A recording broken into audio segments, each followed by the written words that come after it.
বন্ধুরা welcome to my channel. এখন কথা বলবো সুনীল ছেত্রীকে নিয়ে। প্রত্যাবর্তন গোল সুনীলের, মলদ্বীপকে 3-0 গোলে হারালো ভারত, প্রথম জয় কোচ মনলোর। প্রত্যাবর্তন ম্যাচে গোল করলেন সুনীল ছেত্রী। তিনি দেখিয়ে দিলেন এখনও ফুটবল বাকি আছে, তার মধ্যে প্রীতি ম্যাচে মলদ্বীপকে 3-0 গোলে হারালো ভারত। তো বন্ধুরা, এরকমই সব খেলার খবর প্রতিদিন জানতে হলে চ্যানেলটিকে অতি শীঘ্রই লাইক, কমেন্ট, সাবস্ক্রাইব করতে ভুলো না। আর প্রচুর পরিমাণে শেয়ার করে দাও, যাতে আমার 4000 ঘন্টা ওয়াচ টাইম খুব শীঘ্রই পূর্ণ হয়ে যায়। 9 মাস পর অবসর ভেঙে আবার জাতীয় দলে ফিরলেন সুনীল ছেত্রী। প্রত্যাবর্তনের মঞ্চে এসে গোল করলেন তিনি। বুঝিয়ে দিলেন ভারতের হয়ে সর্বাধিক গোল কেন তার রয়েছে। এখনও ফুটবল বাকি আছে, তার মধ্যে বুঝিয়ে দিলেন কোচ মনলো তাকে কেন ফেরার প্রস্তাব দিয়েছিল। মনলো যে ভুল করেনি তা দেখল ভারতীয় সমর্থকরা। সুনীল ছাড়াও গোল করলেন রাহুল বেকে ও লিস্টন কোলাসো। প্রীতি ম্যাচে মলদ্বীপকে 3-0 গোলে হারালো।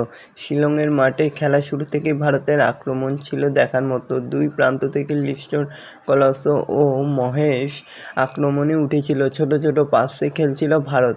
শুরুর কয়েক মিনিটে কয়েকবার বল ভেসে আসে মলদ্বীপের বক্সে, কিন্তু গোল আসেনি। এই ম্যাচ শুরুতে সুনীলের জুটি ছিলেন বলপুইয়া। ভালোই দেখাচ্ছিল সুনীলকে। ফিফা ক্রমতালিকায় ভারত 126 থেকে 136, তবে সুনীলের পা থেকে গোল দেখতে চেয়েছে ভক্তরা। আশাহত করেনি সুনীলও। 76 মিনিটের মাথায় লিস্টনের ক্রসে মাথা ছুঁয়ে গোল করেন সুনীল। তারপরে হাত জড়ো করে এগিয়ে যান গ্যালারির দিকে। চোখ ছলছল করছিল, বোঝা যাচ্ছিল এই মুহূর্ত তার কাছে কতটা আবেগের। 82 মিনিটের মাথায় সুনীলকে তুলে নেন কোচ।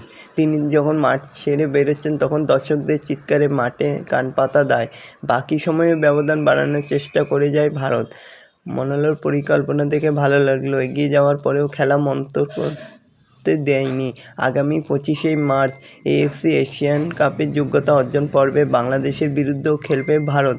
সে ম্যাচের প্রস্তুতি ভালোভাবে সারলেন সুনীলরা। তো বন্ধুরা, এরকমই সব খেলার খবর প্রতিনিয়ত জানতে হলে চ্যানেলটিকে অতি শীঘ্রই লাইক, কমেন্ট, সাবস্ক্রাইব করতে ভুলো না।